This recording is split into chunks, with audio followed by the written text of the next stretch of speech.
Hi guys, welcome back to new video. So ఈ video మనం ఏం చేస్తామంటే, అప్పుడు నా కార్ యాక్సిడెంట్ అయింది కదా, దాన్ని మనం ఇప్పుడు రిపేర్కి ఇస్తున్నాం. సో ఆల్మోస్ట్ మనకి 30 days వెయిట్ అయిన తర్వాత మనకి మళ్ళీ అపాయింట్మెంట్ దొరికింది. చాలామంది ఒక క్వశ్చన్ అడిగారు, నీ కార్ చూపించా కానీ గుద్దిన కార్ చూపించు అని చెప్పేసి. సో ఒకసారి నేను ఆ కార్ ఒకటి చూపిస్తాను. బేసికల్లీ మన గుద్దుకుని అయితే ఇక్కడ మీరు పార్ట్ చూడొచ్చు, పార్ట్ అయితే కొంచెం ఇరిగిపోయింది. సో మన గుద్దిన కార్ వచ్చేసి ఈ కియా కార్ అనమాట, కియా ఫోర్టీ. సో మనోడు బ్యాక్ సైడ్ నుంచి గుద్దాడు. సో మీరు చూడవచ్చు మన ఫ్రంట్ పార్ట్ అంతా ఇరిగిపోయింది అనమాట. సో ఇదంతా ఎందుకు చూపిస్తున్నాను అంటే, సో బేసికల్లీ పెద్ద స్టోరీ ఇరిగింది. దీని తర్వాత ఒకసారి నేను ఈ కార్ రిపేర్కి చేసి రెంటల్ కార్ తీసుకొస్తాను కదా, సో రెంటల్ కార్ తీసుకొచ్చాక స్టోరీ మొత్తం ఎక్స్ప్లెయిన్ చేస్తాను. సో బేసికల్ ఏమైందంటే, మన పీటర్బోర్ సిటీ ఉంటుంది కదా, పీటర్బోర్ సిటీలో మనకి కార్కి వాళ్ళు ఇచ్చేసిన తర్వాత మనకి రెంటల్ కార్ ప్రొవైడ్ చేస్తారనమాట. సో అక్కడికి వెళ్ళిన తర్వాత ఎంటర్ప్రైజ్ అని ఒక లొకేషన్ ఉంటుంది. సో ఈ ప్రతి ఒక్క సిటీలో ఎంటర్ప్రైజ్ అనేది డిఫరెంట్ ఎలా అంటే షాపులు ఉంటాయి అనమాట. చిన్న చిన్న సిటీస్లో కూడా ఉంటాయి. మన వాళ్ళు చాలా తక్కువ ప్రైస్కి డీసెంట్గా కార్ రెంట్లు ఇస్తారు. సో మనకి ఇన్సూరెన్స్ కంపెనీ ద్వారా వెళ్తున్నాం కాబట్టి వాళ్ళే కవర్ చేస్తారు. సో మనకైతే ఒక రెంటల్ కార్ ఇచ్చారు. ఈ రెంటల్ కార్ నేను పీటర్బోర్ నుంచి ఒషావా డ్రైవ్ చేసుకుంటూ వచ్చాను. చిన్న వర్క్ ఉంటుంది అక్కడ. సో ఏంటంటే మనకు కూడా సేమ్, మనం ఇప్పుడు మన సెడాన్ అంటే మన సెడాన్ ఇస్తారు, మన లగ్జరీ ఉంటే లగ్జరీ ఇస్తారు. సో ఇప్పుడు నాకు ఏమి ఇచ్చారంటే ఆడి A4 ఇచ్చారనమాట.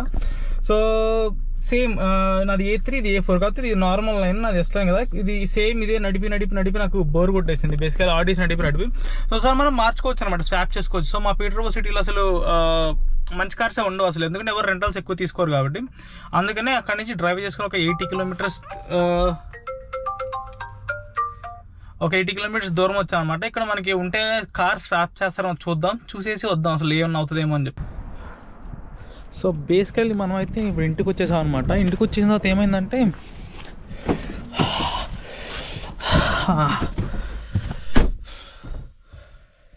సో ఫైనలీ మనమైతే ఇంటికి వచ్చేసాం. ఇంటికి వచ్చిన తర్వాత ఏమైందంటే, మన ఎంటర్ప్రైజ్కి వెళ్ళాం అనమాట. ఎంటర్ప్రైజ్కి వెళ్ళేసి నాకు ఈ కార్ నచ్చలేదు, నాకు ఇచ్చిన ఆడి నచ్చలేదు, నాకు వేరే కార్ కావాలని చెప్పేసి నేను అడిగాను అనమాట. అడగంగానే వాళ్ళు ఏమన్నారంటే, సో బేసికలీ మనం ఎప్పుడైనా ఇన్సూరెన్స్ ద్వారా ఇలా రెంటల్ కార్స్ కానీ వీటికి కానీ వెళ్తే వాళ్ళు ఏం చేస్తారంటే, మోస్ట్ ప్రాబబ్లీ వాళ్ళకి ఇంటర్లింక్స్ ఉంటాయి అనమాట. ఫర్ ఎగ్జాంపుల్ ఇప్పుడు నేను కానీ ఇన్సూరెన్స్ ద్వారా తీసుకుంటున్నాం కదా, సో వాళ్ళకి ఇంటర్లింక్ ఉండి జస్ట్ 50%కి వీళ్ళకి వెహికల్ ఇవ్వాలి. అదే ఇప్పుడు ఎవరైనా సపరేట్గా వచ్చి రెంటల్ కార్ తీసుకుంటున్నారంటే వాళ్ళు మాత్రం టోటల్ ప్రైస్ పే చేయాలన్నమాట. సో అందుకని వీడు నాకు చాలా అవాయిడ్ చేశాడు ఇవ్వడానికి. అసలు ఎందుకు వద్దనుకుంటున్నావు, కార్ అంతా బాగానే ఉంది కదా అని అడిగాడు. నేను ఉండి అది కొంచెం ఫాస్ట్ వెళ్ళట్లేదన్నా, అది అసలు రీజన్ కాదు. బేసికల్లీ ఆ రీజన్కి మేము ఇవ్వమన్నాడు. నేను చెప్పాను మనీ పే చేస్తుంది మేము, కాబట్టి నాకు నచ్చిన కార్ ఇవ్వాలి, నాకు అది నడపడానికి నచ్చలేదు అని చెప్పాను. ఇంక అందుకని వాడి దగ్గర ఒక కార్ ఉంటుంది అనమాట. సో వాడి దగ్గర వాళ్ళ దగ్గర ఒక మెర్సిడెస్ ఉంది, మెర్సిడెస్ A క్లాస్ కార్. మాత్రం చాలా చాలా బాగుంది. అంటే ఇది CLA 250 అనమాట.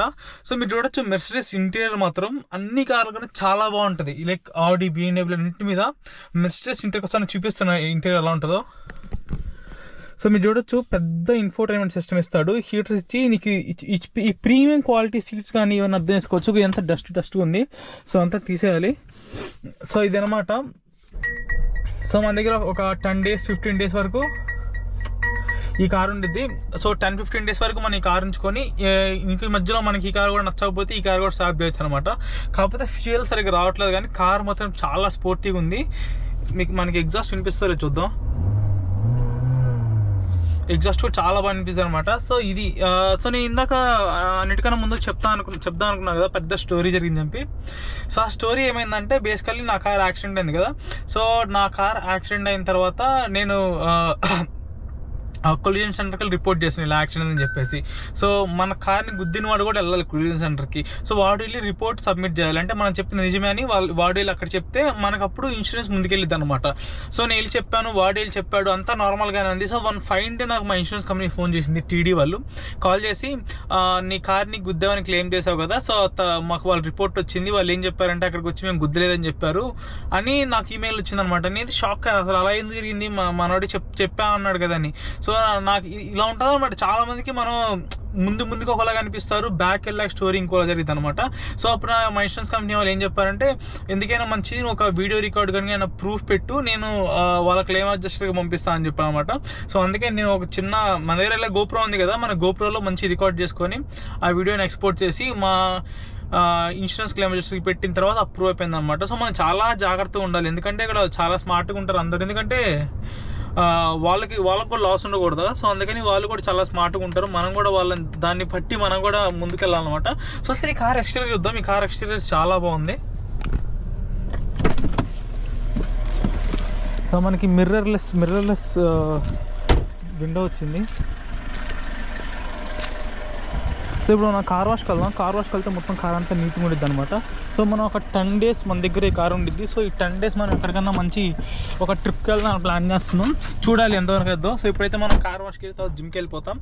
So see guys.